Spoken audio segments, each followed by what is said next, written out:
अध्याय 6, एक शरीर दो आत्माएं। ताइशुआन के पवित्र प्रभुओं के विचार। स्वर्ग के कृपा पात्र पुत्र के 100 भाग्यमूल्य खोने पर उसे 500 भाग्यांक प्राप्त हुए। ऐसा लग रहा था कि विनिमय अनुपात 1 से 5 था। गुचांगे ने सिस्टम के संकेत से आसानी से इतना निष्कर्ष निकाल लिया। उसने बाद में अपने गुण पैनल को बेहतर बनाने के लिए उन भाग्यांकों का उपयोग करने की योजना बनाई। बेहोश ये चेन के बारे में क्या? उसे न्यायकक्ष के शिष्यकाल कोठरी में ले गए। इसके साथ ही यह प्रश्न अंततः समाप्त हो गया और कई मेहमानों ने आह भरी। इस युवा प्रभु की शक्ति कितनी अथाह है, उसकी पृष्ठभूमि भी ऐसी नहीं होगी जिसे हम समझ सकें। यहाँ तक कि ताइशुआन के पवित्र प्रभु भी अपनी प्यारी बेटी को व्यक्तिगत रूप से उसे देने को तैयार है। अधिकांश मेहमान गहरी आंखों से गुचांगे की पहचान के बारे में अनुमान लगाने लगे। वे सभी एक ही निष्कर्ष पर पहुंचे थे, उन्हें आज जो कुछ भी दिखाई दिया उसकी सूचना अपने पीछे की ताकतों को किसी भी तरह देनी होगी। अगर उन्हें मौका मिले तो इस युवा स्वामी से दोस्ती करना उनके लिए फायदेमंद ही होगा, नुकसानदेह नहीं। बेशक वे निकट भविष्य में पूर्वी उजाड़ में सब कुछ तहस-नहस करने वाले एक बड़े तूफान का भी पूर्वानुमान लगा सकते थे। राज्याभिषेक समारोह जल्द ही समाप्त हो गया। नए ताइशुआन पवित्र पुत्र चुजुआन भोज में अपने संप्रदाय के साथियों के साथ घुल मिल गए और अपनी शान का प्रदर्शन करते हुए काफी ऊर्जावान थे। इसके बाद उन्होंने आदरपूर्वक गुचांगे के लिए शराब से भरा एक प्याला डाला और कहा, आपकी सहायता के लिए धन्यवाद युवा स्वामी। अगर भविष्य में आपको मुझसे कुछ भी करवाना हो तो मुझे जरूर बताएं, मैं आपके लिए आग के समुद्र और तलवारों के पहाड़ से भी गुजर जाऊंगा। कोई भी समझदार व्यक्ति चुजुआन के अलंकृत शब्दों को समझ सकता था और समझ सकता था कि वह गुचांगे के आगे झुक रहा था। यह सोचकर कि वह एक खलनायक था और उसके लिए अनुचर होना जरूरी था, गुचांगे को लगा कि यह चुजुआन, जो अब ताइशुआन का पवित्र पुत्र था, इस काम के लिए बिल्कुल उपयुक्त था। उसने मुस्कुराते हुए शराब का प्याला स्वीकार किया और एक ही घूंट में उसे पी गया। यह एक मामूली बात थी, भाई चुजुआन, तुम्हें इसकी चिंता करने की जरूरत नहीं है। धन्यवाद युवा स्वामी। चुजुआन के चेहरे पर स्पष्ट खुशी देखी जा सकती थी। यह बूढ़ा भी युवा स्वामी के लिए एक टोस्ट पेश करना चाहेगा। युवा स्वामी का निचले लोक में अवतरण हमारे पूर्वी उजाड़ प्रदेश के लिए बहुत सौभाग्य की बात है। वहां मौजूद अन्य बुजुर्ग और शिष्य मूर्ख नहीं थे और उनके कार्यों के पीछे के शिष्टाचार और तर्क को समझते थे, इसलिए वे भी एक एक करके गुचांगे की प्रशंसा और टोस्ट करने लगे। साथ ही उन्होंने चुजुआन को उसके धूर्त व्यवहार के लिए मन ही मन कोसा। उसने पहले कभी अपना असली चेहरा नहीं दिखाया था, इसलिए उन्होंने कभी सोचा भी नहीं था कि उसकी चाटुकारिता भी बाकियों से कहीं बेहतर होगी। कुछ ही शब्दों में वह युवा स्वामी का चाटुकार बन गया। उसे देखते ही कई शिष्यों में ईर्ष्या और जलन की भावनाएं जाग उठी। किंगगे ताइशुआन पवित्र स्वामी अपनी बेटी का पीला चेहरा और भावशून्य भाव देखकर भौहें सिकोड़ने से खुद को नहीं रोक पाए। पिछली बातचीत से पता चलता है कि युवा स्वामी को उसके बारे में अच्छी धारणा थी, तो वह उनसे बात करने के इरादे के बिना एक तरफ क्यों खड़ी थी? पिताजी, उसके चेहरे का खून बहुत पहले ही गायब हो चुका था। सुकिंगे को जब एहसास हुआ कि वह अपने पिता को यह बात नहीं समझा सकती, तो वह अपना सिर हिलाए बिना नहीं रह सकी। गुचांगे को उसमें दिलचस्पी कैसे हो सकती है?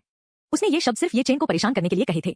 वह समझ नहीं पा रही थी कि ये चेन और गुचांगे के बीच ऐसी क्या दुश्मनी थी कि गुचांगे जानबूझकर उसे इस तरह अपमानित कर रहा था।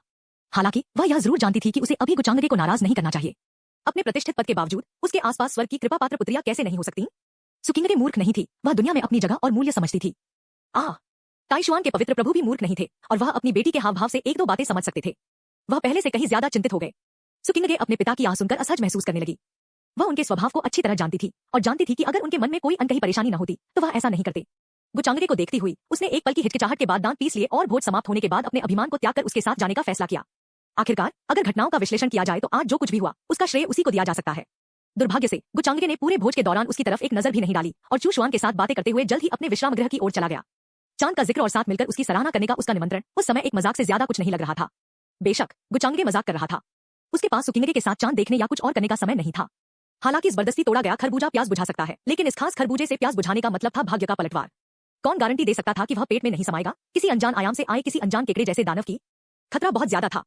सुकिंगे भले ही खूबसूरत हों और उनकी लहराती सफेद पोशाक उन्हें नौवें स्वर्ग से उतरी किसी परी जैसी दिखाती हो, लेकिन फिर भी वह इस नुकसान के लायक नहीं थी। और जब सुकिंगे ने गुचांगे को इस तरह जाते देखा तो वह स्तब्ध रह गई। उन्हें अपनी बात कहने का मौका ही नहीं मिला था। वह अपनी जगह पर जड़वत रह गई।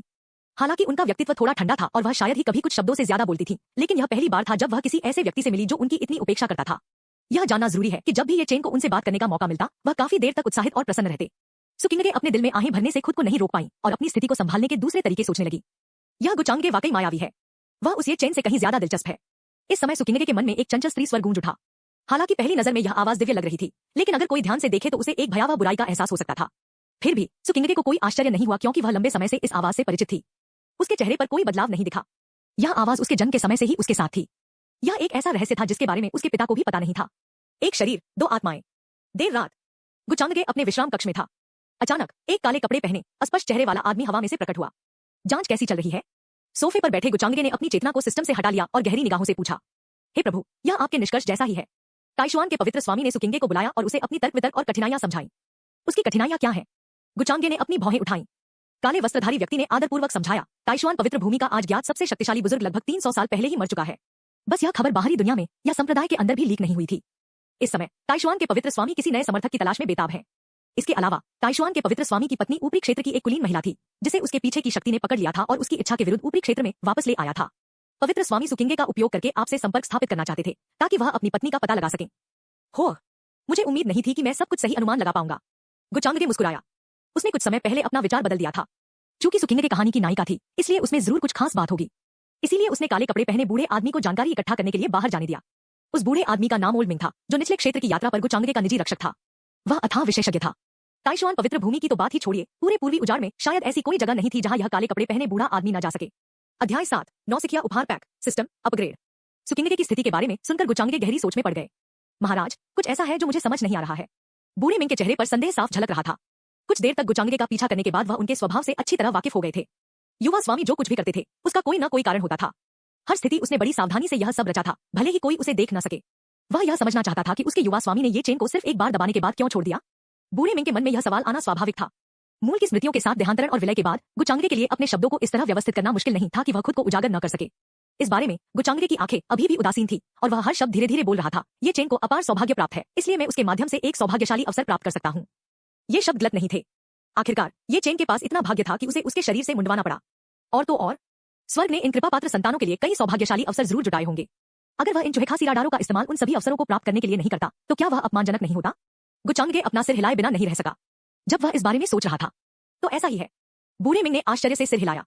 उसके युवा स्वामी को उसके जन्म के क्षण से ही एक देव संतान के रूप में सम्मानित किया गया था।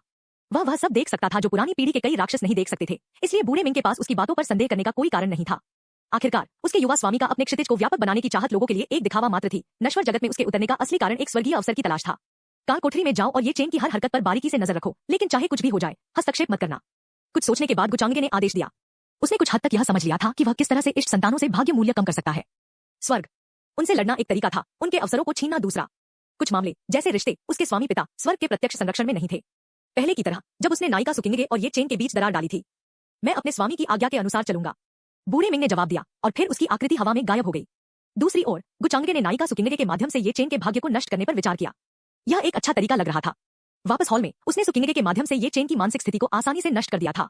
इससे उसे यह स्पष्ट हो गया कि स्वर्ग के कृपा पात्र पुत्र और उसकी कहानी की नायिका के बीच के रिश्ते को नष्ट करना एक व्यवहार्य प्रतिकार था। इसके अलावा अब जब उसे सुकिंगे की कमजोरी का पता चल गया था, तो वह उस पर कुछ तरकीबें भी इस्तेमाल कर सकता था। सुकिंगे का 300 प्लस भाग्य मूल्य, यह देखकर मेरे मुंह में पानी आ जाता है। गुचांगगे के चेहरे के भाव बदल गए जब उसने अपना सिर हिलाया और इस मामले के बारे में सोचा। वह अपनी वर्तमान पहचान के साथ और भी सहज होता जा रहा था। अगले ही पल उसने सिस्टम को पुकारा और एट्रीब्यूट पैनल उसके सामने प्रकट हो गया। मेजबान गुचांगगे। पहचान, स्वर्गीय अमर दाव महल का सच्चा शिष्य। रक्त, शैतानी हृदय, दाव अस्थि। साधना, संत, पूर्णताचरण। रहस्यमय क्षमताएं, स्वर्गीय अमर दाव संहिता। असंख्य परिवर्तन, राक्षसी काया, प्रतिभा। अमर भक्षक दानव कला। भाग्य अंक 550। भाग्यमान 30, अंधेरा। सिस्टम शॉप खुला नहीं, 1000 भाग्य अंक प्राप्त करने के बाद खुलता है। गोदाम, नौसिखिया उपहार पैक X1 प्राप्त करने के लिए। नौसिखिया उपहार पैक। गुचांगगे का मन मंथन कर रहा था, क्योंकि वह सोच रहा था कि वह इस जानकारी को कैसे भूल गया। उसने पहले इस गोदाम के अस्तित्व पर ध्यान कैसे नहीं दिया। क्या आप नौसिखिया उपहार पैक प्राप्त करना चाहेंगे? सिस्टम ने संकेत दिया। गुचांगगे ने मन ही मन उपहास किया। अब जब उसे इसके अस्तित्व के बारे में पता था, तो उसे तुरंत इसे प्राप्त न करना कैसे संभव था। प्राप्त करो। गुचांगगे का दिल धड़क उठा। शुआ। जल्द ही दिव्य सुनहरी रोशनी से जगमगाता एक चमकदार बक्सा उसकी आंखों के सामने प्रकट हुआ और धीरे धीरे खुल गया। डिंग। मेजबान को शुभकामनाएं कि तुम बहुत भाग्यशाली हो। तुम्हें मिला है डोमेन ट्रेवर्सिंग तावीज X1, 5 रंगों वाला रहस्यमयी बनियान X1, विश्व बीज का 1/3 टुकड़ा X1। सिस्टम का संकेत उसके कानों में गूंज उठा। गुचांगगे ने पाया कि नौसिखिया उपहार पैक लॉटरी बॉक्स से अलग नहीं था, जो भाग्य पर निर्भर करता है। और हालांकि उसका भाग्य अंधकारमय था, लेकिन इससे सिस्टम पर कोई असर नहीं पड़ा। सभी वस्तुएं बहुत अच्छी लग रही थी। डोमेन ट्रेवर्सिंग तावीज ने वही किया जो नाम से जाहिर था। यह किसी को एक डोमेन से बाहर निकलने या एक डोमेन से दूसरे डोमेन में जाने की अनुमति देता था। पंचरंगी रहस्यमयी बनियान एक रक्षात्मक कलाकृति थी। जब गुचांगगे ने इसका परिचय पढ़ा, तो उन्हें एहसास हुआ कि यह एक बहुत ही शक्तिशाली कलाकृति है, जो मिथ्या देव क्षेत्र के शक्तिशाली केंद्र के पूर्ण शक्तिशाली प्रहार को झेल सकती है। नश्वर शरीर, आत्मा सागर, आत्मा महल, पालौकिक, महान पालौकिक, संत, सम्मानित भगवान, सम्मानित राजा, मिथ्या देव। ये वे साधना क्षेत्र थे जिनसे गुचांगगे परिचित थे। मिथ्या देव क्षेत्र से परे के क्षेत्र परलोकों से संबंधित थे और उन्हें सरल शब्दों में वर्णित नहीं किया जा सकता था। उनमें इतनी शक्ति थी कि वे स्वर्ग और पृथ्वी को भी उलट सकते थे। तुरंत गुचांगगे ने पंचरंगी रहस्यमयी बनियान पहन ली। बाहर से यह किसी अजीबोगरीब कपड़े से बनी चांदी जैसी आंतरिक कमीज जैसी लग रही थी। इसके चारों ओर फैली धुंधली चमक के साथ यह अमर प्राणियों के किसी वस्त्र जैसी लग रही थी। असाधारण रूप के अलावा इसमें कुछ भी खास नहीं था। इसके बाद उसने विश्व बीज के 1/3 अंश का परिचय देखा। एक पूर्ण विश्व बीज जब परिष्कृत हो जाता है, तो जीवन और मृत्यु के एक आत्मनिर्भर पारिस्थितिकी तंत्र के साथ अपने शरीर के अंदर एक अलग दुनिया का पोषण कर सकता है। अपने शरीर के अंदर एक दुनिया बनाना, अब यह दिलचस्प है। इस चीज को ईश्वरीय खजाना कहा जा सकता है। गुचांगगे की आंखें चमक उठीं जब उसने सोचा कि अगर भविष्य में उसे किसी संकट का सामना करना पड़े, तो इसका इस्तेमाल कैसे बच निकलने के लिए किया जा सकता है। शरीर के भीतर की दुनिया छिपने के लिए एक अच्छी जगह होती है। आखिरकार कोई भी गारंटी नहीं दे सकता था कि वह कभी भी बिना किसी रास्ते के किसी अनिश्चित स्थिति में नहीं फंसेगा। यह अफसोस की बात थी कि उसे इसका केवल 1/3 ही मिला। गुचांगके ने आह भरी, छोड़ो, मैं इसके बारे में भविष्य में सोचूंगा। फिलहाल मुझे बाहरी मदद की चिंता करने के बजाय अपनी साधना बढ़ानी चाहिए। विशाल स्वर्ग और पृथ्वी में अंततः व्यक्तिगत शक्ति ही मायने रखती थी। कोई भी उसे अपनी साधना बढ़ाने से नहीं रोकेगा। व्यवस्था, अंक जोड़ो। अगर यह आपकी मेहनत से अर्जित भाग्य बिंदुओं से प्राप्त होती तो आप इसे व्यक्तिगत शक्ति कह सकते थे, है ना? अध्याय 8, लीक काटना। ये चेन के छिपे हुए दादा। विल्फिक का पालना। लीक एक मूर्ख उपभोक्ता के लिए एक अपशब्द है। लीक काटने का मतलब है आसानी से पैसे कमाने के लिए उपभोक्ता का फायदा उठाना। स्वर्गीय अमरदाव संहिता। गुचांगके ने इस साधना तकनीक का अभ्यास किया। स्वर्गीय अमरताल दाव कोडेक्स एक सर्वोच्च साधना तकनीक थी जिससे केवल स्वर्गीय अमरदाव महल के सच्चे शिष्य ही परिचित हो सकते थे। यह कहना गलत नहीं होगा कि यह अमर तकनीक स्वर्गीय अमरदाव महल की नींव थी और उनकी वर्तमान प्रतिष्ठित स्थिति का कारण भी। उच्च लोक में इस तकनीक की इच्छा रखने वाले अमर संप्रदायों, कुलों और सर्वोच्च रूढ़िवादी लोगों की संख्या गिनना मुश्किल था। गुचांगके ने पहले ही इस तकनीक की छठी परत तक साधना कर ली थी और उच्च लोक में अपने साथियों के बीच शीर्ष स्थान पर थे। हालांकि अपनी विलक्षण प्रतिभा के बावजूद उनके मूल ने आधे साल से ज्यादा समय तक एक कदम भी आगे नहीं बढ़ाया था। आखिरकार अगले चरण तक पहुंचना आसान नहीं था। चूंकि भाग्य बिंदु सभी गुणों के स्तर को बढ़ा सकते हैं, तो इस साधना तकनीक की मेरी समझ बढ़ने से मेरे साधना आधार को स्वतः ही सफलता के लिए अंतिम धक्का मिल जाना चाहिए, है ना? यह गुचांगके का सरल विचार था और इसे साकार करने के लिए उसके पास 550 भाग्य बिंदुओं की एक बड़ी राशि भी थी। सिस्टम, मुझे उठाओ। जैसे ही यह विचार उसके मन में आया, गुचांगके ने अपने अंगों में ताजी हवा का झोंका महसूस किया। साथ ही उसने अपने मन में एक अजीबोगरीब बदलाव महसूस किया जिसे शब्दों में बयान नहीं किया जा सकता। यह स्वर्गीय अमरदाव संहिता के बारे में अंतर्दृष्टि का समावेश था जिसने उसका सारा ध्यान अपनी ओर खींच लिया था। उसी समय भाग्य बिंदु नंगी आंखों से दिखाई देने वाली गति से नीचे गिरे। फुस, धमाका। अंततः एक जोरदार विस्फोट के साथ गुचांगके स्वर्गीय अमरदाव संहिता की 7वीं परत तक पहुंच गया। अचानक दमन की एक राजसी शक्ति उस महल पर उतर आई जहां गुचांगके विश्राम कर रहा था। चारों ओर सन्नाटा छा गया, जबकि इलाके के प्रभारी पहरेदार डर से कांप रहे थे। दोनों ने पीछे मुड़कर देखा और कांपती आवाज में बोले, इतनी भयानक सांस कहां से आई? लगता है उस महल में कोई महाशैतान छिपा है। अपनी बातों पर ध्यान दो। जो नहीं कहना चाहिए वो मत कहो। ठंडे पसीने से उनके शरीर भीग गए और दोनों मुश्किल से अपने पैरों पर खड़े हो पा रहे थे। क्या युवा स्वामी साधना कर रहे थे? वह कितने भयानक थे। क्या यह किसी सम्मानित स्वामी की शक्ति है? सचमुच कितना भयानक। महल के अंदर गुचांगके ने गहरी सांस ली और हंस पड़ा। उसके सामने की हवा भयानक तरीके से गड़गड़ा रही थी और एक और भी डरावनी आभा उसके अस्तित्व को घेरकर आसपास के वातावरण में फैल गई। गुचांगके को ऐसा लगा जैसे उसके शरीर से निकलती रोशनी को देखकर उसका खून, मांस और हड्डियां एक साथ घुल मिल गई हों। शैतान और दाव उसके हृदय और हड्डियों में समा गए। इस सफलता ने न केवल गुचांगके की साधना को बेहतर बनाया, बल्कि उसकी विभिन्न प्रतिभाओं को भी नई ऊंचाइयों पर पहुंचाया। यहां तक कि उसके भौतिक शरीर की शक्ति भी बढ़ गई थी। शैतान हृदय और दाव अस्थि, ये दोनों एक साथ बेजोड़ थे। बेशक अपने मूल की यादों से वह जानता था कि भविष्य में ये उसे स्वर्ग के किसी अन्य कृपा पात्र पुत्र के विरुद्ध खड़ा कर देंगे। अरे रुको, वह स्वर्ग की एक कृपा पात्र पुत्री होनी चाहिए। शैतान हृदय उसका था, दाव अस्थि उसका नहीं था। धिक्कार है, यह स्वर्गीय अमरदाव कोडेक्स काफी उच्च स्तरीय होगा कि सिर्फ एक परत सुधारने के लिए इतने सारे भाग्य बिंदुओं का उपभोग करे। गुचांगके ज्यादा देर तक हंस नहीं पाए। हालांकि सफलता पाना अच्छा लग रहा था और इसके साथ आने वाली शक्ति और नियंत्रण की भावना उत्साहजनक थी, लेकिन इस प्रक्रिया में उन्होंने अपनी मेहनत से अर्जित सभी भाग्य बिंदु खो दिए थे। फिर भी इसका मतलब यह जरूर होगा कि उनकी स्वर्गीय दाव अमर संहिता एक उच्च स्तरीय साधना तकनीक थी। यह दावा कि यह एक ऐसी तकनीक थी जो सीधे ईश्वरत्व की ओर बढ़ने में मदद कर सकती थी, शायद कम करके नहीं आका जाएगा। खैर, वह लीक, ये चेन अभी भी मेरे काटने का इंतजार कर रही है। जब तक मैं इसे काट लूंगा तब तक मेरे भाग्य बिंदुओं की कमी नहीं होगी। गुचांगके कुछ ही पलों में इस नुकसान की भावना से उबर गए। आखिरकार और भी पॉइंट्स थे जहां से ये आते थे, और हालांकि अपने अपमान के बाद ये चेन दूसरों की नजरों में बदसूरत और घायल लग रहा था, लेकिन गुचांगके के लिए वह एक रसदार लीक था जो चबाए जाने का इंतजार कर रहा था। काल कोठरी में ताइशुआन पवित्र भूमि की मंद रोशनी वाली काल कोठरी में सड़ती लाशों की गंध के साथ एक नम हवा फैली हुई थी। कई कोठरियों में से एक में ये चेन एक भावशून्य और सुस्त भाव के साथ जमीन पर बैठा था। उसकी साधना का आधार सीलबंद था और उसके हाथ पैर बेड़िया से जकड़े हुए थे। वह आज हुए उस बड़े अपमान से अभी तक उबर नहीं पाया था। आज जैसा अपमान उसे पहले कभी नहीं सहना पड़ा था, तब भी नहीं जब 3 साल पहले उसकी पूर्व मंगेतर ने उसे अपमानित किया था। चाहे उसे किसी भी मुश्किल का सामना करना पड़ा हो या वह किसी भी विकट परिस्थिति में फंसा हो, वह हमेशा बच निकला था और विजयी हुआ था। फिर भी आज कुछ भी उसके पक्ष में नहीं हुआ था। गुचांगके, ये चेन की लाल आंखें छत की ओर घूर रही थी और वह बड़ी घृणा से अपने विरोधी का नाम पुकार रहा था। गुचांगके की उदासीनता जब वह उसे ये चेन को देख रहा था, उसकी आंखें वैसी ही थी जैसी तब होती हैं जब कोई उसे देखता है। ऊपर से चींटी की आवाज ने उसे बेचैन और दुखी कर दिया। वह शर्मिंदगी बर्दाश्त नहीं कर सका। छोटे चेन। इसी समय ये चेन की उंगली में पहनी अंगूठी से एक मधुर आवाज आई जिसने उसे चौंका दिया। जो कुछ हुआ था उसे याद करते ही उसके चेहरे पर क्रोध और अनिच्छा छा गई। गुरु, आप कहाँ थे? जब मैंने आपको बुलाया था तब आपने जवाब क्यों नहीं दिया? ये चेन ने अपने गुरु पर अपनी सारी नाराजगी निकाली। हालांकि आज उसकी सारी उपलब्धियां उसकी अंगूठी वाले इस गुरु की बदौलत थी, लेकिन आज हॉल में जो कुछ हुआ उसने ये चेन के दिल को पहले ही ठंडा कर दिया था। उसका गुरु, जो आम दिनों में बेहद भरोसेमंद था, ऐसे नाजुक पल में अचानक गायब हो गया। क्या वह भी उस गुचांगके से डरी हुई थी? छोटे चेन, पहले मेरी बात सुनो, यह वैसा नहीं है जैसा तुम सोच रही हो। एक कड़वी मुस्कान वाली एक महिला की धुंधली आकृति अंगूठी से प्रकट हुई। उसे ये चेन का उस पर गुस्सा निकालना बुरा नहीं लगा, लेकिन उस समय उसे जवाब न देने के उसके अपने कारण जरूर थे। उस समय परछाइयों में एक भयानक सत्ता छिपी हुई थी जिसकी दिव्य चेतना पूरे हॉल में छाई हुई थी। मुझे डर था कि कहीं वह व्यक्ति मेरे पतन के पीछे की शक्ति से जुड़ा न हो, इसलिए मैंने वहां जाने की हिम्मत नहीं की। अंगूठी में मौजूद महिला ने समझाया। वह तो बस एक बची हुई आत्मा थी जो एक अंगूठी में फंसी हुई थी, इसलिए वह कुछ खास नहीं कर सकती थी। अगर उसकी लापरवाही के कारण उसके दुश्मन उसे खोज लेते तो उसके लिए यह अंत होता। उसे अपने हर कदम पर सावधानी बरतनी थी। ये चेन अपनी भड़ास निकालने के बाद जल्दी ही शांत हो गया। अपने गुरु का स्पष्टीकरण सुनकर वह स्तब्ध रह गया, इसलिए उसने पूछा, कोई आश्चर्य नहीं कि गुचांगके ने ताइशुआन के पवित्र भगवान को इतनी आसानी से वश में कर लिया। क्या वह सचमुच ऊपरी लोक से आए थे? ये चेन अपने गुरु के मूल को जानता था। वह कभी ऊपरी लोक में एक शक्तिशाली अस्तित्व थी जिसका दूसरों ने शिकार करके उसे मौत के घाट उतार दिया था। अंत में वह केवल एक बची हुई आत्मा के रूप में ही जीवित रह सकी जो निचले लोक में गिर गई और जिसके पास एक अंगूठी थी जिसे बाद में उसने हासिल कर लिया। उसने कभी नहीं सोचा था कि गुचांगके की पृष्ठभूमि इतनी भयावह होगी। ये चेन चुप हो गया, कमजोर हो गया और उसे समझ नहीं आ रहा था कि क्या करे। क्या उसे सचमुच सुकिंगे को छोड़ देना चाहिए और उसे उस आग के गड्ढे में गिरते देखना चाहिए? ये चेन ने अपनी मुट्ठियां भींच ली, इस विचार को स्वीकार करने को तैयार नहीं। अध्याय 9, यानजी, पकड़ने के लिए आजादी जरूरी है। बर्फीले काल कोठरी के अंदर ये चेन और उसके मायावी गुरु ने खुद को कैद से बाहर निकालने के तरीकों पर चर्चा की। इस मामले पर दीर्घकालिक विचार करने की जरूरत है। गुचांगके की उत्पत्ति न केवल भयानक है बल्कि उसके पीछे एक राक्षसी आकृति भी छिपी है। चाहे कुछ भी हो जाए, तुम उससे सीधे तौर पर नहीं लड़ सकते। कोशिश करो कि भविष्य में आज की तरह लापरवाह न बनो। ये चेन के गुरु ने निर्देश दिया। उसकी गुरु यानजी नाम की एक महिला थी।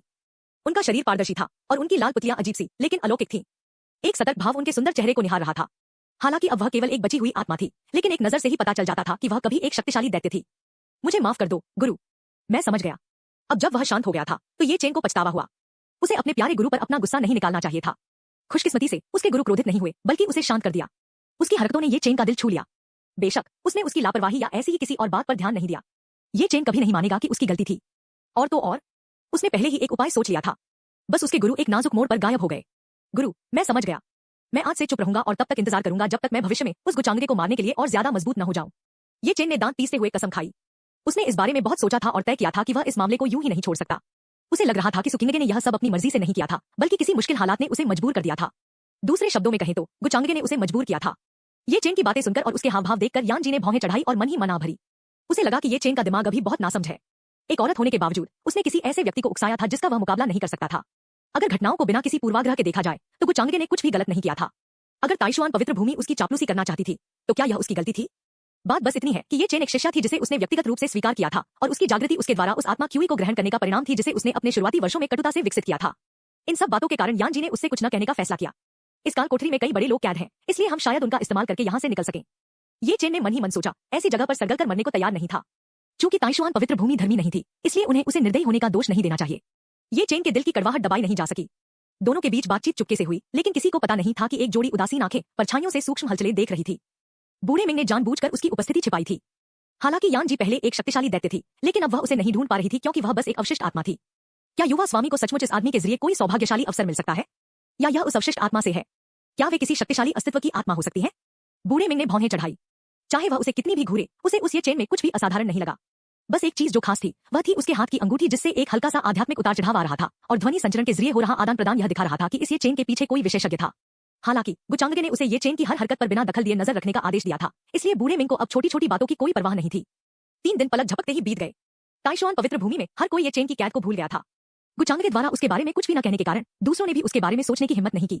अगर ये चेन को काल कोठरी में बंद कर दिया जाता और उसकी उम्र ढल जाती तब भी यह अतिशयोक्ति नहीं होती। उसे अपनी क्षमता से परे किसी अस्तित्व का अपमान करने के लिए किसने कहा था? दूसरी ओर गुचांगके खुशी से झूम उठा। पिछले 3 दिनों में बूढ़े मिंग उसे काल कोठरी में होने वाली हर घटना की दैनिक रिपोर्ट देते रहे। गुचांगके को ये चेन और उसके तथाकथित शक्तिशाली दादाजी के बारे में लगभग पूरी तरह से पता चल गया था। लोग भले ही अलग हों, लेकिन कथानक और क्लिच अलग नहीं थे। ये चेन की सारी मौजूदा उपलब्धियां सिर्फ उसके अद्भुत भाग्य की बदौलत नहीं थी। उसने अपनी उपलब्धियों के लिए निश्चित रूप से इस रहस्यमय समर्थक पर काफी समय तक भरोसा किया था। इस पोर्टेबल दादाजी के बिना ये चेन एक पाद से ज्यादा कुछ नहीं होता।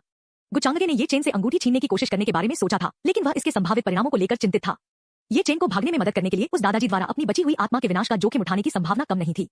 अगर ये चेन के प्रबल भाग्य को ध्यान में रखा जाए तो यह चिंता निराधार नहीं थी। उसके सफल होने का लगभग कोई रास्ता नहीं था। कौन जाने, हो सकता है कि वह और ओल्ड मिंग ही मर जाए। मैं कुछ ऐसा करूं तो कैसा रहेगा? इन गुरु और शिष्य के बीच कलह भड़का रहे हैं, लेकिन क्या यह मेरे जैसे खलनायक के लिए भी बहुत बुरा नहीं होगा? नहीं नहीं नहीं, मैं यह सब भाग्य अंक और ईमानदार साधना के लिए कर रहा हूं। गुचांगके ने जल्द ही अपना अगला कदम तय कर लिया और आत्मधार्मिक शब्दों से खुद को आश्वस्त किया। वह अपनी ही बुद्धि से प्रभावित था। ठीक इसी समय उसके क्वार्टर के बाहर खड़े एक पहरेदार ने आदरपूर्वक सूचना दी, महामहिम, महारानी, पवित्र युवती आपसे मिलने का अनुरोध कर रही हैं। उसके शब्दों ने गुचांगके को होश में ला दिया। उसके चेहरे की मुस्कान गायब हो गई, उसकी उदासीनता फिर से लौट आई और उसने धीमी आवाज में आदेश दिया, उसे अंदर आने दो। चाहे वह चाहे या न चाहे, गुचांगके को अपनी खलनाई की पहचान को समझना था और अंत तक काम करना था। उसने 3 दिनों तक सुकिंगे को नजरअंदाज किया था और अब आखिरकार उससे मिलने का समय आ गया था। गुचांगके ने अपने पिछले जन्म में अनगिनत ऑनलाइन उपन्यास पढ़े थे, इसलिए सुकिंगे जैसी विलक्षण और घमंडी नायिका से निपटने का तरीका ढूंढना उसके लिए मुश्किल नहीं था। और क्या, वह उसकी कमजोरी जानता था, इसलिए उसे वश में करना और भी आसान था। पहले वह उसके धैर्य की परीक्षा लेगा और उसका गुस्सा शांत करेगा। आखिरकार वह उन कामुक कुत्तों में से नहीं था जो जहां भी कुतिया दिखे उस पर चढ़ने से खुद को रोक नहीं पाते, चाहे इसके लिए उसे खुश करना ही क्यों न पड़े। और क्या ये शब्द नहीं थे जो इस तरह थे, पकड़ने के लिए पहले उसे आजाद करना होगा। जब वे अंधेरे में निराशा की कगार पर पहुंच जाए तो थोड़ी रोशनी दें। जानना जरूरी है कि ताइशुआन के पवित्र स्वामी पिछले 3 दिनों से निराशा से भरे हुए थे। वह बार बार आहें भरने और कराने से खुद को रोक नहीं पा रहे थे। और वजह क्या है? उनकी बेटी ने किसी तरह युवा स्वामी गु को नाराज कर दिया था। ताइशुआन के पवित्र स्वामी में गुचांगगे से यह पूछने की हिम्मत नहीं थी कि वह दुखी क्यों है। दूसरी ओर सुकिंगगे एक पुत्री थी जो स्वाभाविक रूप से अपने पिता को इतना भारी बोझ उठाते हुए नहीं देखना चाहती थी। यह उसकी कमजोरियों में से एक थी और गुचांगगे ने इसे भांप लिया था। किंगगे युवा स्वामी गु का अभिवादन करती है। गुचांगगे के कानों में एक मनमोहक आवाज पड़ी, जिसके बाद एक सुखद सुगंध का झोंका आया।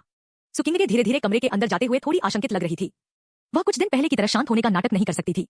अध्याय 10 हृदय पर प्रहार। नायिका समर्पण करने लगती है। एक नायिका के रूप में जिसे स्वर्ग के कृपा पात्र पुत्र के साथ कंधे से कंधा मिलाकर खड़ा होना था, सुकिंगगे के बेदाग रूप में कोई दोष ढूंढना वाकई मुश्किल था। उसके चेहरे के भाव नाजुक और खूबसूरती से गड़े हुए थे।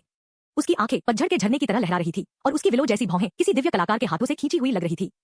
उसके कोमल काले बाल और मनमोहक सफेद चेहरा मानो अलौकिक लग रहा था, मानो उनमें एक मनमोहक आकर्षण बिखर रहा हो। उसने एक आकर्षक हरे रंग की पोशाक पहनी हुई थी जो उसके हर हाव भाव के साथ लहरा रही थी और उसे अपने आसपास की भ्रष्ट दुनिया की धूल से अछूती एक परी जैसा बना रही थी।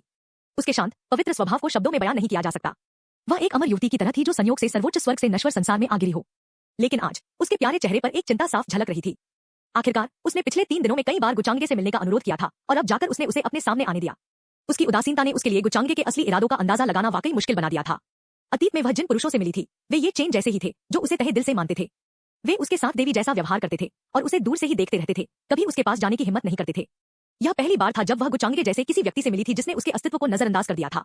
उसकी उदासीनता सुकिंगगे को चिंतित कर रही थी और उसे डर था कि अगर वह उससे मिल भी गई तो कहीं वह किसी अचल दीवार से न टकरा जाए। फिर भी उसका दिल नहीं डगमगाया। पिछले 3 दिनों में उसने अपनी दूसरी आत्मा के साथ कई समाधानों पर चर्चा की थी। अब तक उसने यथास्थिति बहाल करने का या कम से कम उसे उन्हें छोड़ देने का एक तरीका निकाल लिया था। मुझे आश्चर्य है कि पवित्र युवती किंगगे इस गु के साथ किस विषय पर चर्चा करना चाहती होगी। गुचांगगे ने अपनी आंखें खोली और धीमी आवाज में पूछा। उसकी आंखों में गहरी और बेपरवाह नजर थी, मानो कोई ईश्वर उसके नीचे की हर चीज पर नजर रख रहा हो। वह स्वाभाविक रूप से जानता था कि सुकिंगगे क्या चाहती है, लेकिन वह इसे पहले कहने वाला नहीं था। उसे सुकिंगगे को खुद कहने देना था। आखिर कोई अपने शिकार के साथ नरमी से पेश नहीं आ सकता। अपने विश्लेषण के बाद गुचांगगे इस नतीजे पर पहुंचे कि नायिका के रूप में सुकिंगगे की हैसियत ही उनके आसपास के अपार सौभाग्य का स्रोत थी।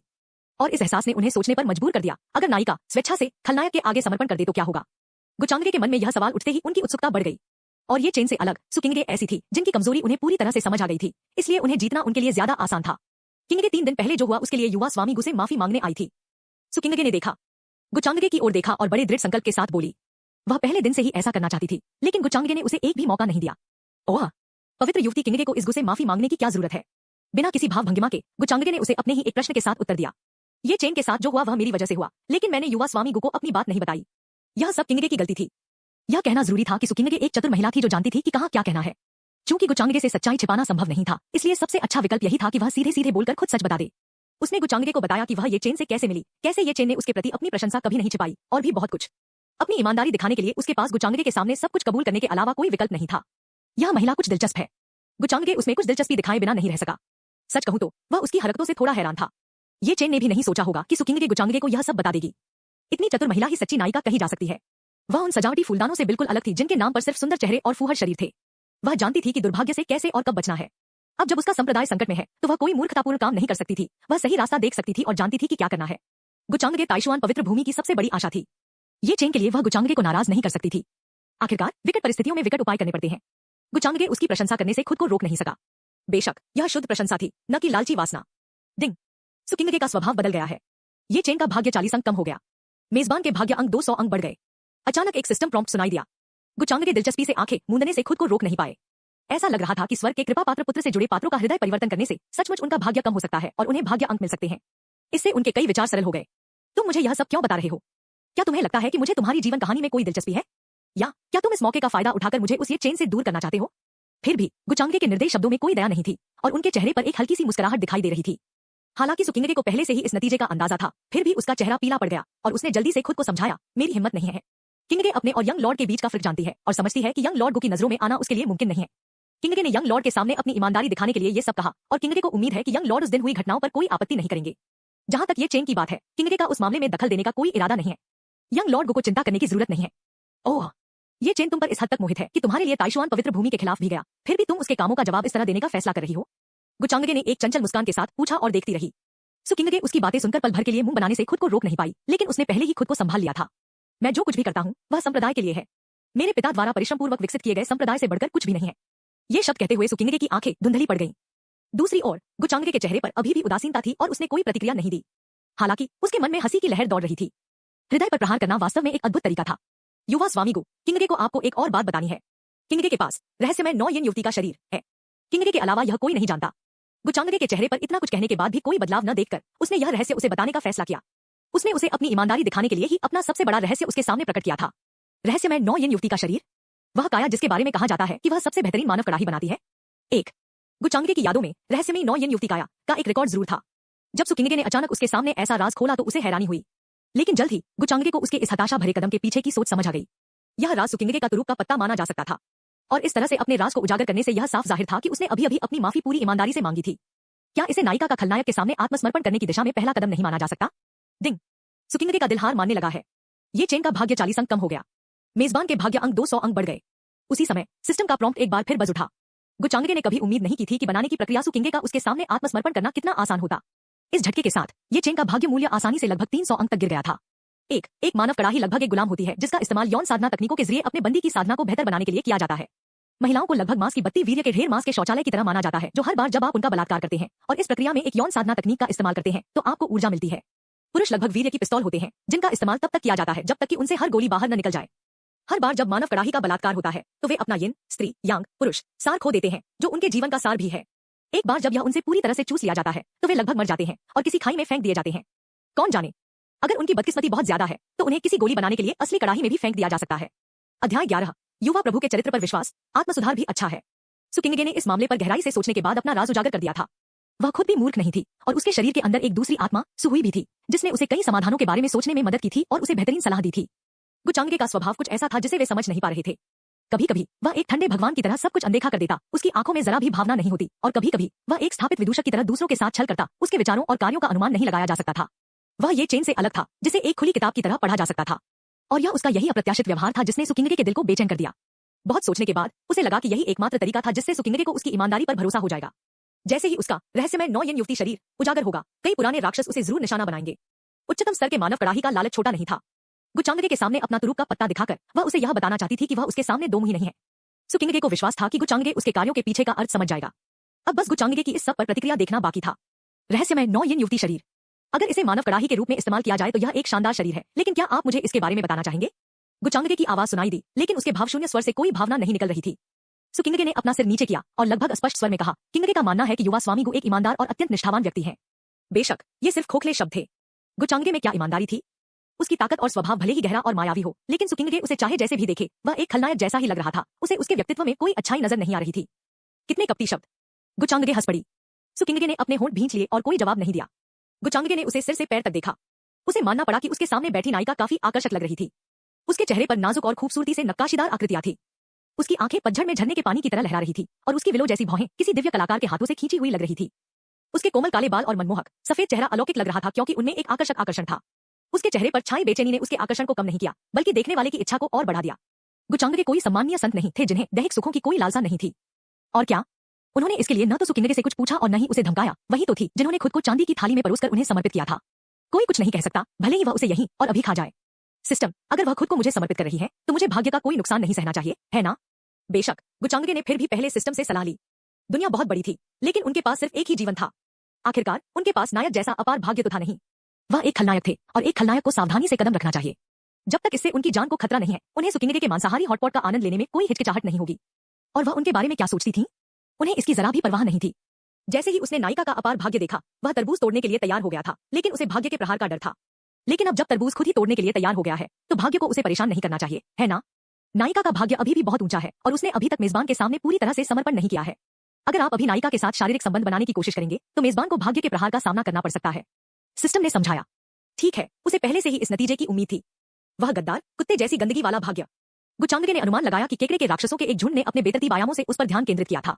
वह जानता था कि इतनी अच्छी चीज क्या नहीं हो सकती। इतनी आसानी से आ गया। जाहिर है उसके हाव भाव में कोई बदलाव नहीं आया, और उसने बिना किसी झिझक के सपाट स्वर में कहा, तुम्हारे रहस्यमयी 9 यन युवती के शरीर के बारे में। यह गो ऐसे व्यवहार करेगा जैसे उसने इसके बारे में कभी सुना ही न हो। अगर पवित्र युवती इस गो को इससे प्रभावित करना चाहती है तो कृपया वापस लौट आओ। देवी, थोड़ा स्वाभिमान रखो। उसके हाव भाव में उसकी उदासीनता और तिरस्कार झलक रहा था जब उसने आगे कहा, मुझे अब अपनी साधना पर ध्यान केंद्रित करने की जरूरत है, इसलिए मैं अब तुम्हारा मनोरंजन नहीं कर सकता, पवित्र युवती। तुत तुत तुत डॉट। गुचांगगे उसके अभिनय कौशल की प्रशंसा करने से खुद को रोक नहीं पाए। अगर व्यवस्था का अपना स्वतंत्र मन होता तो वह निश्चित रूप से गुचांगगे को उसकी बेशर्मी के लिए कोसती। कौन उससे पूछ रहा था कि क्या वह अभी दूसरी पार्टी को खा सकता है? युवा स्वामीगु। गुचांगके की अप्रत्याशित प्रतिक्रिया ने सुकिंगे को स्तब्ध कर दिया और उसके चेहरे पर अविश्वास साफ झलक रहा था। सुकिंगे ने उससे मिलने आते ही खुद को सबसे बुरे अंजाम के लिए तैयार कर लिया था। हालांकि यह अपमानजनक था और उसका दिल पूरी तरह से तैयार नहीं था, फिर भी वह जानती थी कि अब उसके पास कोई और विकल्प नहीं बचा था। गुचांगके की प्रतिक्रिया ने उसे चौंका दिया। बेशक वह स्तब्ध होने के बजाय राहत महसूस कर रही थी। यह गुचांगके वाकई अप्रत्याशित है। मैं उसके किसी भी विचार का अंदाजा नहीं लगा सकती। इसी समय उसके शरीर के अंदर की दूसरी आत्मा बोल उठी। दोनों ने उस समय एक जैसा ही सोचा था। मैंने जो सोचा था उसके विपरीत युवा स्वामी गुने हमारी कमजोरी का फायदा नहीं उठाया। ऐसा लगता है कि मैं पक्षपाती थी और उसे बदनाम कर रही थी। उसके बारे में ऐसा सोचकर लगता है कि मैं बहुत संकीर्ण सोच वाली थी। गुचांगके के घर से निकलने के बाद सुकिंगे खुद को धिक्कारने से खुद को नहीं रोक पाई। उसे पता भी नहीं था कि उसका मूड अच्छा हो गया था और वह पहले जैसी बेजान और बेचैन नहीं लग रही थी। और जब सुकिंगे ने हाल की घटनाओं के बारे में सोचा तो उसे एहसास हुआ कि युवा स्वामी गुने वाकई कुछ गलत नहीं किया था। उसे उससे एक रात पहले उसके महल में भेजा गया था, लेकिन उसने उसे एक नजर भी नहीं देखा था, मानो उसे उसके अस्तित्व से कोई फर्क ही नहीं पड़ता। उसे समझ नहीं आ रहा था कि अपनी चतुराई के बावजूद वह यह सब कैसे नहीं देख पाई। ऐसा लग रहा था कि पिछले कुछ दिनों में झेले गए पक्षपात और दबाव की वजह से उसका फैसला गड़बड़ा गया था। सुकिंगे हर बात के बारे में सोचते हुए अपने दिल में अपराध बोध महसूस करने से खुद को नहीं रोक पाई। आखिर उसने पहले गुचांगके को एक दुष्ट इंसान क्यों माना था। डिंग, सुकिंगे की मेजबान के बारे में राय बदल गई है। भाग्य का मान 20 अंक बढ़ गया है। भाग्य अंक 100 अंक बढ़ गए। सिस्टम प्रॉम्प्ट अचानक गुचांगके के दिमाग में गूंज उठा और सिस्टम के संदेश से वह अवाक रह गया। क्या सुकिंगे उसके बारे में अपने विचारों और मान्यताओं को सुधारने की कोशिश कर रही थी, उसके सभी कार्यों को तर्कसंगत ठहरा रही थी? लेकिन यह भी अच्छा था। बस गुचांगके ने नहीं सोचा था कि भाग्य मूल्य की उसकी पहली बाल्टी नायक की बजाय नायिका से आएगी। खैर, इससे कोई फर्क नहीं पड़ता कि उसे यह कहां से मिला। और क्या उसने आज काफी बड़ी मात्रा में भाग्य अंक अर्जित किए थे। इस बड़ी उपलब्धि पर उसका दिल खुशी से झूम उठा। 400 अंक, 200 अंक, 100 अंक, कुल मिलाकर उसने बिना किसी परेशानी के कुल 700 भाग्य अंक अर्जित किए। इससे भी बढ़कर उसने ये चेन के भाग्य को लगभग 300 अंकों से हरा दिया था। इस स्वर्ग के कृपा पात्र पुत्र के आसपास का भाग्य जल्द ही गायब हो जाएगा और वह उसके हाथों मारा जाएगा। गुचांगके का मूड खुश हो गया। फिर भी उसने इन 700 भाग्य बिंदुओं का इस्तेमाल करने में जल्दबाजी नहीं की। वह सिस्टम मॉल खोलने के लिए 1000 अंक जमा करने वाला था। उसे देखना होगा कि वहां से क्या क्या शानदार चीजें मिल सकती हैं। हालांकि उसके पास रहस्यमय क्षमताओं और तकनीकों की कमी नहीं थी, लेकिन अगर उसे सिस्टम से कुछ और भी शक्तिशाली मिल जाए तो क्या होगा? क्या इससे वह स्वर्ग में तेजी से नहीं पहुंच जाएगा? और अब जब उसकी तैयारी लगभग पूरी हो चुकी थी तो उसके लिए ये चेन के दादाजी से शुरुआत करने का समय आ गया था। अध्याय 12, कलह भड़काने वाला गूंगा नायक। धुंधली और नम काल कोठरी के अंदर ये चेन अपने झुके हुए सिर और बिखरे बालों के साथ एक दयनीय व्यक्ति लग रहा था। पिछले 3 दिनों के एकांतवास में उसने बहुत कुछ सहा था। उसकी कोठरी की रखवाली करने वाला कोई नहीं था, नहीं कोई उससे मिलने आया। ऐसा लग रहा था जैसे दुनिया ने उसे छोड़ दिया हो। गुचांगके के लिए उसकी नफरत चरम पर थी और वह उस आदमी के लाख टुकड़े करने के लिए बेताब था। लेकिन अचानक ये चेन के चेहरे पर एक स्तब्ध भाव उभर आया जब उसने उस व्यक्ति को देखा जिसे उसने पिछले 3 दिनों में अनगिनत बार कोसा था। जिस व्यक्ति को वह नहीं देखना चाहता था, वह ताइशुआन पवित्र भूमि के एक शिष्य के नेतृत्व में उसकी ओर आ रहा था। युवा स्वामी गु, सब कुछ आपकी इच्छा के अनुसार होगा। यही हमने इस दौरान ये चेन को कैद किया था। गुचांगके शिष्य के पीछे पीछे चला और जल्द ही ये चेन की कोठरी के सामने पहुंच गया।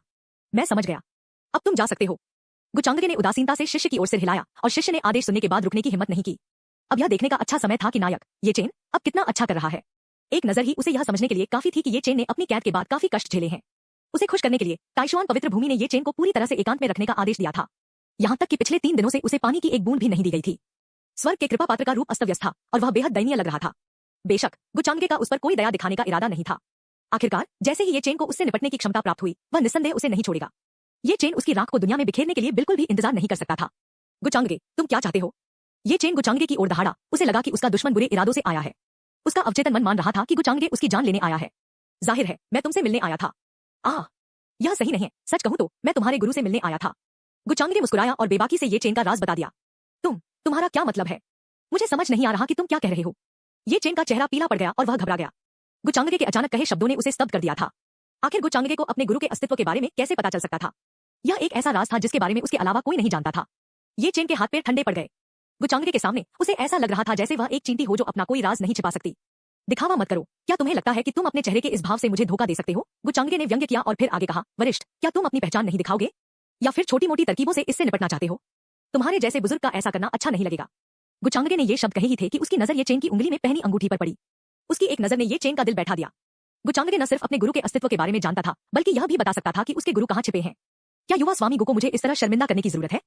इस समय ये चेन की अंगूठी से एक हल्की आ निकली। हालांकि आवाज मधुर लग रही थी, लेकिन उसके शब्दों में बेप्सी का भाव साफ सुनाई दे रहा था। जैसे ही ये शब्द निकले, गुचांगके के सामने लाल रंग की एक चमक दौड़ गई और लाल कपड़े पहने एक आकृति अचानक प्रकट हो गई। गुरु! ये चेन के हाव भाव बदल गए। उसने सोचा भी नहीं था कि उसकी गुरु अपनी पहल पर प्रकट होंगी।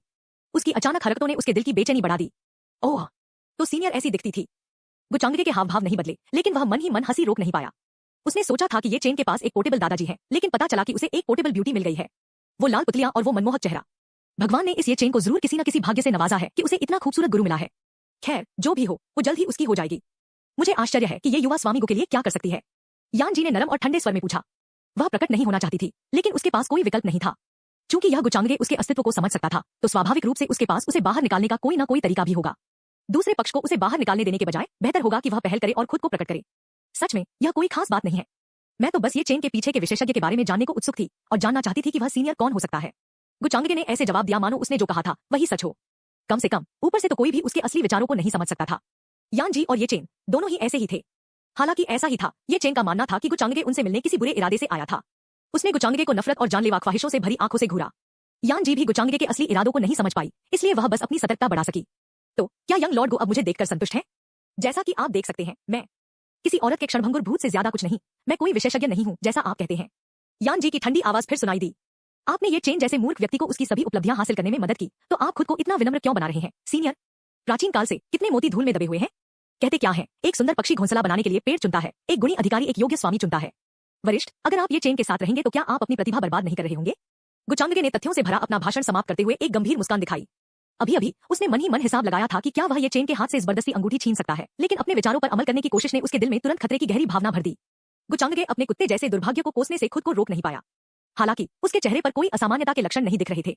गुचांगे, तुम किसे मूर्ख कह रहे हो? गुचांगे के तिरस्कार से भरे शब्द सुनकर ये चेन का चेहरा पीला पड़ गया। इससे भी बुरी बात यह थी कि इस कमीने ने अपने स्वामी को उनके सामने ही लूटने की कोशिश करते हुए कोई संकोच नहीं किया। उसे यह गुचांगे बहुत ही नीच और बेशर्म था। फिर भी ये चेन घबराया हुआ था। अगर उसके मालिक ने सचमुच उसे छोड़ दिया होता तो वह क्या करता? अगर ऐसा हुआ होता तो वह अपने हर्ष की कल्पना भी नहीं कर सकता था। दूसरी ओर गुचांगे की बातें यान जी को भी स्तब्ध कर गईं। हालांकि यह सच है कि ये चेन थोड़ा सुस्त था, फिर भी उसमें दृढ़ता, बहादुरी, दृढ़ता वगैरह जैसे और भी कई अच्छे गुण थे। और हाँ, वह ये चेन की बदौलत ही जागी थी, इसलिए वह उसके इन चंद शब्दों की वजह से उसे छोड़ नहीं सकती थी। आखिर गुचांगे का ऐसा करने का क्या मतलब था? कलह भड़काना? यान जी का चेहरा बदल गया और उसने तुरंत प्रतिक्रिया दी। हो सकता है कि गुचांगे का उनसे मिलने और ये सब कहने का असली मकसद कलह भड़काना ही हो। हालांकि वह इतना तो समझ सकती थी, लेकिन ये चेन शायद नहीं समझ पाया। आखिरकार वह बिल्कुल वैसा ही था जैसा गुचांगे ने उसे बताया था, थोड़ा गूंगा। अध्याय 13, अंतिम अंक, अमर आत्मा संग्रह की गोली। गुचांगे, तुम बेशर्म, नीच कमीने। तुमने न सिर्फ मेरी किंगे चुराई, बल्कि अब तुम मेरे गुरु को भी छीनना चाहते हो। ये चेन का चेहरा गुस्से से विकृत हो गया जब वह गुचांगे की ओर दहाड़ा। उसने अवचेतन रूप से मान लिया था कि गुचांगे उसके गुरु को उससे छीनने की कोशिश कर रहा है और गुचांगे उनके बीच फूट डालने की कोशिश कर रहा है। यह बात उसके मन में आई ही नहीं। हालांकि वह यह नहीं कह रहा था, फिर भी ये चेन के मन में यान जी के लिए अकथनीय भावनाएं थी। हालांकि वह आम दिनों में उसे अपना गुरु मानता था, फिर भी अपने दिल में वह उसे अपनी एकमात्र संपत्ति मानता था, जिसे वह कभी किसी और को नहीं देगा। तो अब जब गुचांगे ने उसे उससे छीनने की कोशिश की, तो उसके प्रति उसका क्रोध और नफरत तेजी से बढ़ने लगी। वह अब किसी भी समय फट पड़ने को तैयार था। अरे, इस गु को याद क्यों नहीं कि उसने कभी तुम्हारी किंगे चुराई थी? ये चेन के गुस्से से गुचांगे को कोई आश्चर्य नहीं हुआ। उसने उसकी बातों पर ध्यान नहीं दिया और मजाकिया लहजे में कहा, तुम्हें पता है कि उसने जो कुछ भी किया शुरू से आखिर तक अपनी मर्जी से किया। इस गु ने एक बार भी पवित्र युवती किंगे पर जबरदस्ती या धमकी नहीं दी। तुम्हें अब भी क्या समझ नहीं आ रहा? बताओ, क्या इस गु ने जो कहा वह सच नहीं है? पानी नीचे की ओर बहता है और इंसान ऊंचा पद पाने का लक्ष्य रखता है। यही दुनिया का अटल नियम है, जिसका पालन उसमें रहने वाले सभी लोग करते हैं।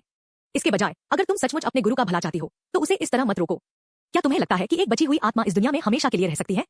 हर शब्द बिल्कुल सही जगह पर लगा, इस तरह से कि विरोधी का दिमाग चकनाचूर हो जाए। ये चेन ने अपनी मुट्ठियां कस ली, क्योंकि उसका पहले से ही बदसूरत चेहरा और भी बदतर होता जा रहा था। वह स्वाभाविक रूप से समझ गया था कि एक बची हुई आत्मा दुनिया में ज्यादा समय तक जीवित नहीं रह सकती, इसलिए वह जल्द से जल्द मजबूत बनने की कोशिश कर रहा था। वह भी अपने गुरु के शरीर के पुनर्निर्माण में मदद करने के लिए बेताब था। छोटी चेन, शांत हो जाओ। यान जी अपनी क्यूई का आह्वान करते हुए आह भरने से खुद को रोक नहीं पाई। अचानक ये चेन के मन में एक ठंडी अनुभूति फैल गई और उसे शांत कर दिया। आखिरकार ये चेन अभी भी एक गुस्सैल स्वभाव वाला युवक ही था। गुचांगे के कुछ शब्द उसके मन में उथल-पुथल मचाने के लिए काफी थे, जिससे वह अपना सामान्य शांत और दृढ़ स्वभाव प्रदर्शित नहीं कर पाया। यान जी समझ नहीं पा रहा था कि ये चेन, जो आमतौर पर तेज तर्रार था, हर बार गु के सामने आते ही बेवकूफ क्यों बन जाता था। चांगे, क्या ऐसा हो सकता है कि इतनी छोटी सी असफलता के बाद वह वापस नहीं कूद पाया? मास्टर, ये चेन ने दांत पीस लिए और उसका चिड़चिड़ा स्वभाव जल्द ही शांत हो गया। गुचांगे के उस समय के शब्दों को उन क्रूर तलवारों के रूप में वर्णित किया जा सकता था जो उसके दिल में चुभते हुए हर वार के साथ खून बहा रही थी। डिंग, ये चेन की मानसिक स्थिति और भी खराब हो गई है। ये चेन ने अपने भाग्य के 20 अंक खो दिए। मेजबान ने 100 भाग्य अंक अर्जित किए। उसके दिमाग में एक सिस्टम प्रॉम्प्ट गूंजा, लेकिन गुचांगे को अभी इसकी परवाह नहीं थी। वरिष्ठ, मेरी बात पर गौर कीजिए। अगर आप मेरी बात मानेंगे तो न केवल मैं आपके शरीर को स्वस्थ करने में आपकी मदद कर सकता हूँ, साथ ही आपकी शक्ति को भी चरम पर पहुंचा सकता हूँ। सीनियर को इस गु की उत्पत्ति के बारे में भी पता होना चाहिए। इस दुनिया के सभी लोगों में से सीनियर ही मेरे पीछे खड़ी शक्ति के बारे में सबसे ज्यादा स्पष्ट होना चाहिए।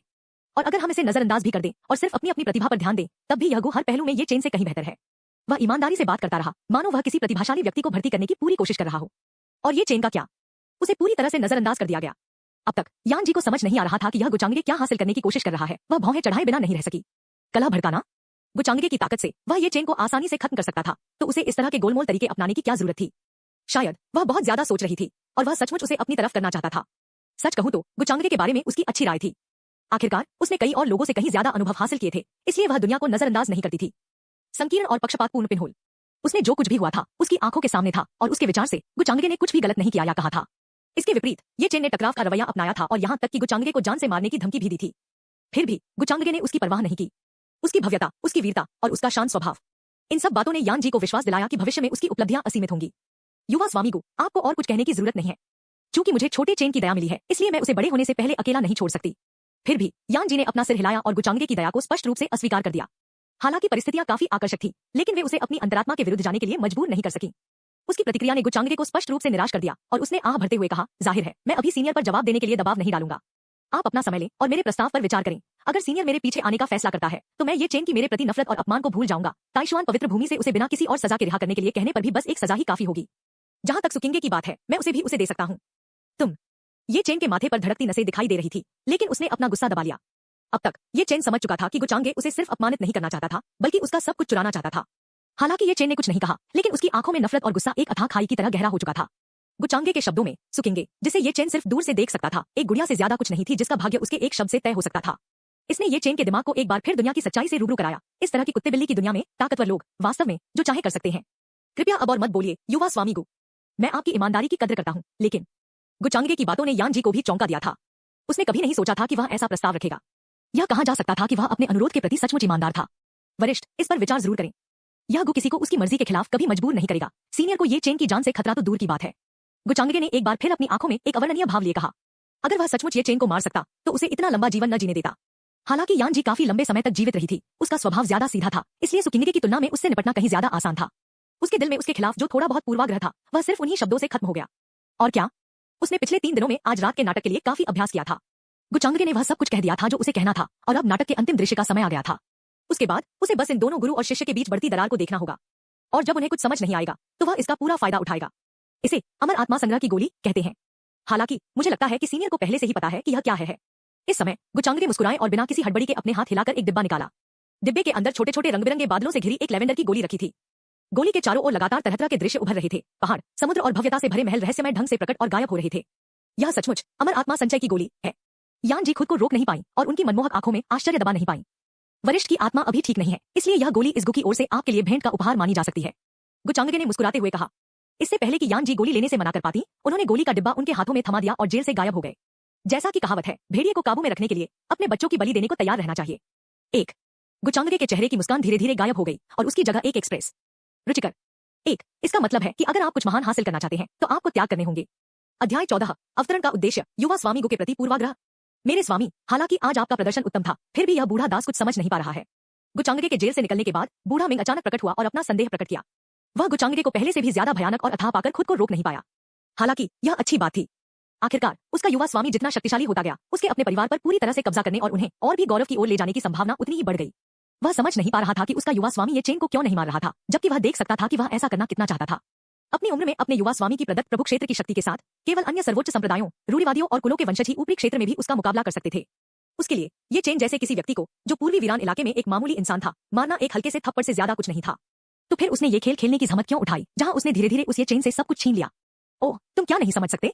गुचांगे खुशमिजाज था और उसने बूढ़े मिंग के सवालों के जवाब देने का फैसला किया। आज उसने न सिर्फ ये चेन और उसके मालिक के बीच दरार डाल दी थी बल्कि उसने ढेर सारे फॉर्च्यून पॉइंट भी बटोरे थे। लीक काटना वाकई कमाल का लग रहा था। वो दिन अब दूर नहीं दिख रहा था जब उसने आखिरकार ये चेन को कुचलकर मार डाला था। यह बूढ़ा गुलाम समझ नहीं पा रहा है कि युवा स्वामी उस ये चेन को सीधे क्यों नहीं मारेंगे। इससे तुम्हें ये सारी परेशानी से छुटकारा मिल जाएगा। बूढ़े मिंग ने अपनी शंकाएं जाहिर की। आखिरकार वह फॉर्च्यून वैल्यू जैसी भ्रामक चीज की मौजूदगी को देख ही नहीं पा रहा था। उसके लिए ये चेन में ऐसा कुछ भी नहीं था जो उसे स्वर्ग का कृपा पात्र बनाता। अगर गुचांगे को इसे सरल शब्दों में कहना हो तो वह इस तरह होगा, जब तक वह ये चेन के आसपास के सभी धोखेबाज भाग्य मूल्यों को समाप्त नहीं कर देता उसके लिए उसे मारना असंभव होगा। अगर वह उस भाग्य मूल्य का थोड़ा सा भी हिस्सा लेकर बच निकलता तो ये चेन किसी न किसी तरह शीर्ष पर वापस आ जाता और भविष्य में उससे मुकाबला कर पाता। स्वर्ग के इन कृपा पात्रों का भाग्य इतना ही अद्भुत था। लेकिन जाहिर है गुचांगे बूढ़े मिंग को यह बात समझा नहीं पाए। अगर उन्होंने समझा भी दिया तो भी बूढ़ा मिंग इस मामले की पेचीदगियों को समझ नहीं पाएगा। ये चेन मर जाएगा लेकिन अभी नहीं। मुझे अभी भी उसकी जरूरत है कि वह मुझे एक सौभाग्यशाली मुलाकात दिलाए। यह जानते हुए कि वह इन पेचीदगियों को समझा नहीं सकता, गुचांगे ने ओल्ड मिंग के विचारों को किसी ऐसी चीज की ओर मोड़ने का फैसला किया जिसे वह एक रहस्यमय मुस्कान के साथ समझ सके। अपने इस वफादार बूढ़े गुलाम से उसे ज्यादा कुछ छिपाने की जरूरत नहीं थी। अपने मूल की यादों से वह बता सकता था कि मूल एक अद्वितीय स्वर्गीय खजाने के कारण निचले लोक में अवतरित हुआ था जो दुनिया में प्रकट होने वाला था। 8 वीरान दानव पशु। ऐसा कहा जाता है कि यह आदिकाल के दौरान 8 वीरान दानव देवता द्वारा इस्तेमाल किया जाने वाला एक हथियार था। विशाल हत्या के इरादे और शक्ति के अंतहीन भंडार के साथ 8 वीरान दानव देवता ने स्वर्ग तक पहुंचने के रास्ते में लगभग कत्लेआम कर दिया था। बाद में अज्ञात कारणों से समय की लंबी नदी में विलीन हो गया। गुचांगे के मूल में एक शैतानी हृदय था जो उसे ऊपरी लोक के एक भयानक निर्दयी प्राणी से विरासत में मिला था। 8 वीरान दानव फरालबर्ड की खबर उसे मिली विरासत में दर्ज थी और उसमें कहा गया था कि यह निचले लोक में कहीं होने की बहुत संभावना है। इसी वजह से मूल ने अनुभव प्राप्त करने का बहाना बनाया और निचले लोक में उतरा। ऊपर से निचले लोक की उसकी यात्रा बस अपने जीवन के अनुभव को बढ़ाने के लिए एक भ्रमण थी, लेकिन वास्तव में वह 8 वीरान दानव फरालबर्ड की तलाश में उतरा था। निःसंदेह कहानी में एक तोप के चारे वाले खलनायक के रूप में उसकी स्थिति को देखते हुए ऐसा कोई तरीका नहीं है जिससे वह उस शक्तिशाली परालबर्ड जैसी सुंदर चीज हासिल कर सके। अगर गुचांगे का अनुमान वास्तविकता से बहुत दूर नहीं था तो कथानक आगे इस तरह आगे बढ़ेगा। ये चेन खुद को एक निराशाजनक स्थिति में पाएगा और महज संयोग से किसी खंडहर में भाग जाएगा। वहां उसे मृत्यु रक्षकों की स्वीकृति मिलेगी और वह अपनी साधना में बहुत प्रगति करेगा। उसके बाद उसे हालबर्ड की भी मंजूरी मिल जाएगी और वह हालात बदल देगा। अगर गुचांगे ने अपने पत्ते सही से नहीं रखे होते तो शायद वह निचले लोक में ही अपनी जान गंवा देता, या यह भी हो सकता था कि वह ऊपरी लोक में वापस भाग जाता, बेशक मौत के कगार पर, और इस ये चेन के साथ जिंदगी मरण की दुश्मनी मोल ले लेता। कथानक की इस प्रगति के मामले में गुचांगे से ज्यादा परिचित कोई नहीं था। वह एक सर्वशक्तिमान ईश्वर की तरह था, क्योंकि वह भविष्य में होने वाली हर चीज का हिसाब किताब रखता था। और एक बार जब उसने सभी संभावनाओं का विश्लेषण कर लिया तो अंत में उसका हारकर बाहर आना लगभग नामुमकिन था। निश्चय ही उस जमाने के सारे वेब उपन्यास पढ़ना बिल्कुल भी बेकार नहीं था।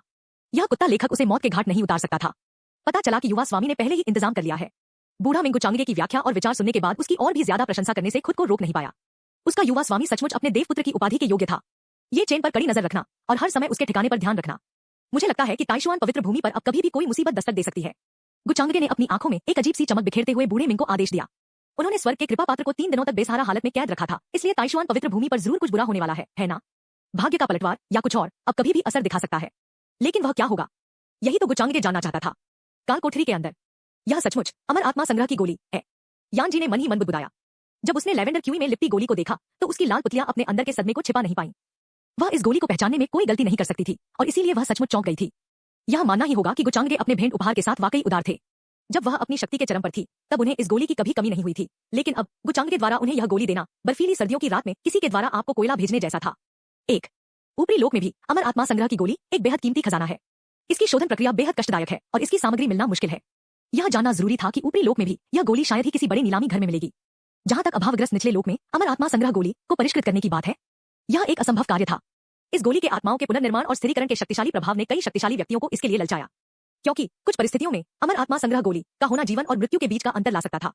कोई व्यक्ति कितना भी शक्तिशाली क्यों न हो, उसके पास हमेशा कुछ अमर आत्मा संग्रह गोलियां होती हैं जो किसी विकट परिस्थिति के लिए उपयोगी होती हैं।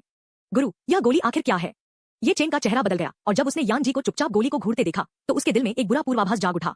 क्या वह गोली वाकई इतनी कीमती थी? गुचांगे वाकई एक धूर्त बदमाश था। उसने न सिर्फ अपने गुरु के मन को लच्छेदार बातों से उलझाया बल्कि अपने गुरु को बहकाने के लिए एक कीमती गोली का भी इस्तेमाल किया। उसे उस बदमाश का वध करना ही था। जब यान जी ने ये चेन को गोली की दुर्लभता और उसकी क्षमता के बारे में बताया तो उसके चेहरे पर एक उलझन थी। अमर आत्मा संग्रह गोली के चमत्कारों के बारे में सुनते हुए ये चेन अपनी मुट्ठियां भींचने और दांत पीसने से खुद को रोक नहीं पाया। अमर आत्मा संग्रह गोली के बारे में कहा जा सकता है कि इसके सिर्फ शक्तिशाली प्रभाव ही नहीं है, इसे स्वर्गीय रामबाण भी कहा जा सकता है, और यह कहना ज्यादा अतिशयोक्ति नहीं होगी। और क्या यह यान जी को उसकी वर्तमान स्थिति को स्थिर करने और उसकी बची हुई आत्मा को ठीक करने के लिए पर्याप्त शक्ति प्रदान करने में मदद कर सकती है? गुरु, क्या आप सचमुच इस गोली का इस्तेमाल करने वाले हैं? ये चेन की आंखें लाल हो गई और उसने दांत पीसते हुए कर्कश स्वर में पूछा। वह इतना अपमान बर्दाश्त नहीं कर सकता था। उसे लगा जैसे वह कोई भिखारी हो और गुचांगे ने उसे कुछ भीख दी हो, लेकिन यह सच था कि यह गोली उसके स्वामी को उसकी टूटती हुई आत्मा से होने वाले कष्ट को कम करने में मदद कर सकती थी। वह दुविधा में फंस गया था। कहा जा सकता है कि वह ऐसी स्थिति में फंस गया था जहां वह चाहे जो भी विकल्प चुने हारेगा ही। गुचांगे, अच्छा, तुम सचमुच एक धूर्त कमीने हो। मैं तुम्हें जरूर मार डालूंगा। मुझे तुम्हें जरूर मारना होगा। ये चेन अपने दिल में चीखने से खुद को नहीं रोक सका। आखिरकार यह युवा स्वामी गु की दया है, इसलिए अपनी बात पूरी करने से पहले ही यान जी ने ये चेन के बदसूरत चेहरे को देखा और समझ गई कि क्या गड़बड़ है। छोटे चेन, सच कहो, क्या तुम यंग लॉर्ड गु के खिलाफ पक्षपाती हो? जैसे ही ये चेन के कानों में ये शब्द पड़े उसकी आंखें अविश्वास से चौड़ी हो गईं। उसकी दृष्टि धुंधली हो गई और उसके आसपास की दुनिया मलबे में तब्दील हो गई। इसका मतलब है किसी की बुरे वक्त में मदद करना।